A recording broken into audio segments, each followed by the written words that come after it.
नमस्कार दोस्तों, जन धमाका न्यूज में आपका हार्दिक स्वागत है। मेरे यानी जेडी मिश्रा के साथ। जैसा कि आप लोग देख रहे हैं, हम आ चुके हैं जनपद जौनपुर के वाजिदपुर तिराहा पे मंगल क्लिनिक पर न्यूरो एवं मानसिक रोग विशेषज्ञ डॉक्टर उत्तम कुमार गुप्ता जी से आपका सीधी मुलाकात करवाते हैं और कुछ जानकारी आप तक पहुँचाने की कोशिश करते हैं। सर प्रणाम।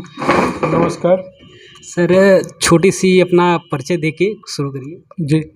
मैं डॉक्टर उत्तम कुमार गुप्ता न्यूरो साइकियाट्रिस्ट हूँ और वाजिदपुर तिराहा पर हमारा हॉस्पिटल चलता है। न्यूरो साइकियाट्रिक सेंटर मंगल क्लिनिक न्यूरो साइकियाट्रिक सेंटर के नाम से है। और यहाँ पर हम सर मुख्य रूप से यहाँ क्या क्या सुविधाएं उपलब्ध हैं आपके यहाँ? जी, यहाँ पर हम 2013 से अपने हॉस्पिटल की स्टार्ट किए हैं। हम लोगों के यहाँ ओपीडी सुविधाएं हैं। ओपीडी में जो विभिन्न प्रकार के मानसिक बीमारी होते हैं उनका हम लोग सीधे इलाज करते हैं। और साथ साथ जो लोग जिनको ज़रूरत होती है एडमिशन की, तो हम अपने यहाँ जो है जो सीरियस पेशेंट होते हैं उनका एडमिशन भी किया जाता है। हमारे यहाँ ब्रेन मैपिंग ईजी की सुविधा होती है, जो ब्रेन की जांच होती है वो है।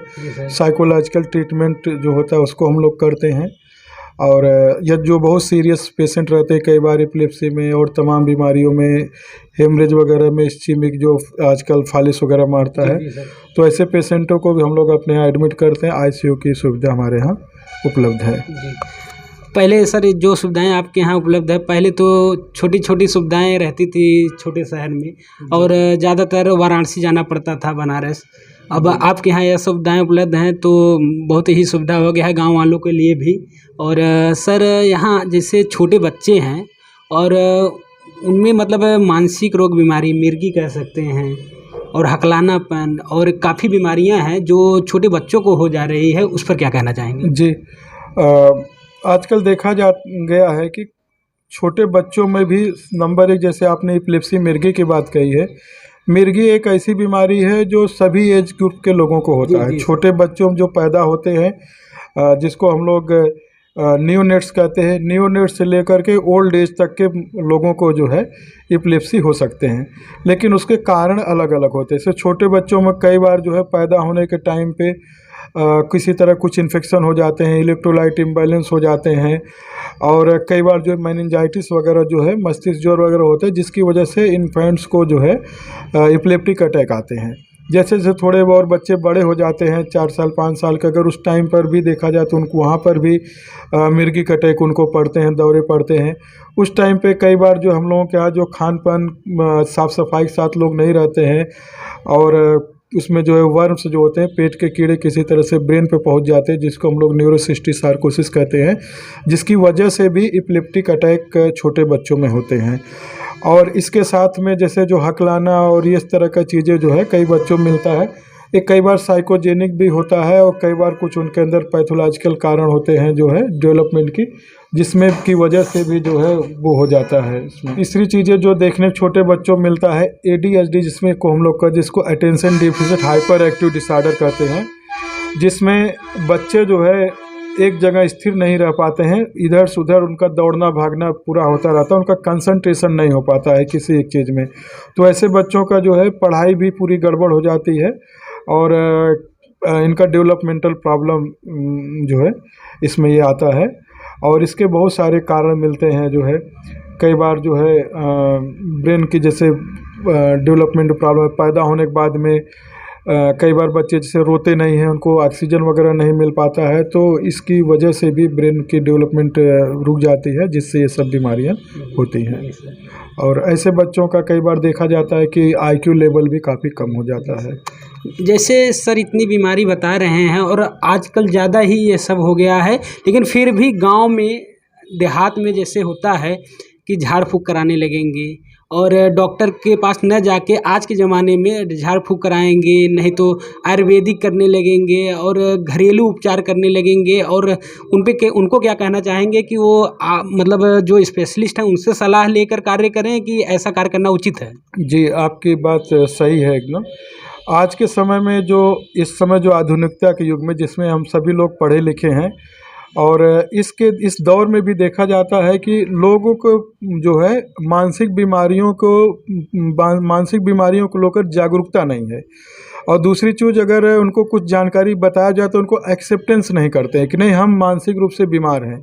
उनको ये लगता है कि नहीं ये तो ऐसे ही चीज़ें हैं, क्योंकि ज़्यादातर लोगों को मानसिक बीमारियां होती नहीं है या लोग उस चीज़ों से गुजरे नहीं रहते हैं ना। जैसे मान लीजिए कि अगर आप अपने लाइफ में देखेंगे तो आपको पूरे समय में बहुत सारे बार आपको देखेंगे, आपको सर दर्द हुआ, अगर बुखार हुआ, तमाम लोगों को देखते होंगे कि उनको ब्लड प्रेशर है, शुगर है, हार्ट की प्रॉब्लम है, सारी चीज़ें आपको दिखती हुई मिलती हैं, कॉमन है।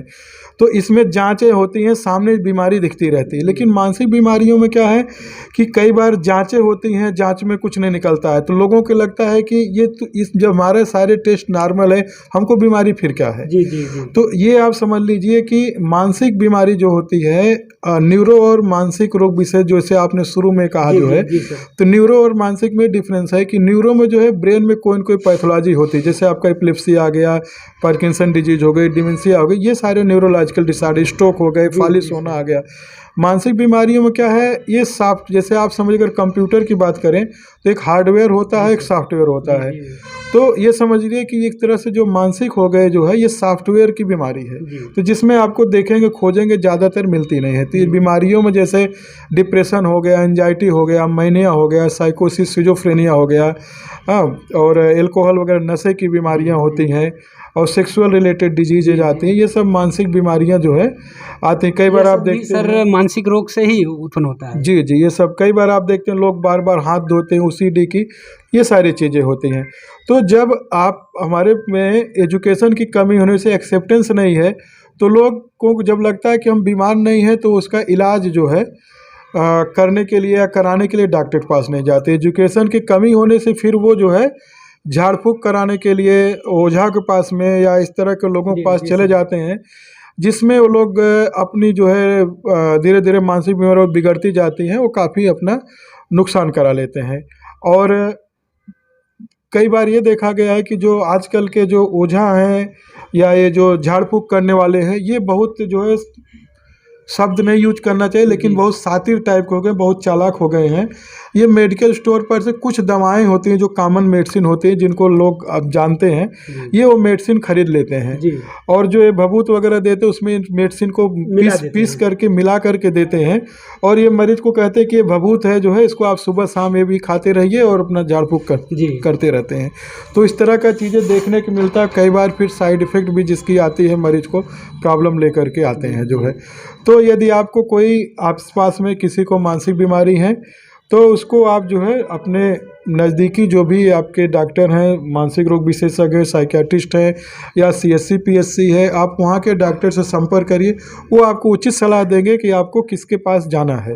तो जब भी हो मानसिक बीमारियाँ, ये भी जैसे फिजिकल इलनेस होती हैं, हार्ट अटैक है, डायबिटिक है, इस तरह से ये भी बीमारी में आता है, और इसका भी इलाज ज़रूरी है, इसको भी इलाज कराना चाहिए। इसके भी इलाज आज के समय में इसका भी इलाज अवेलेबल है जो है।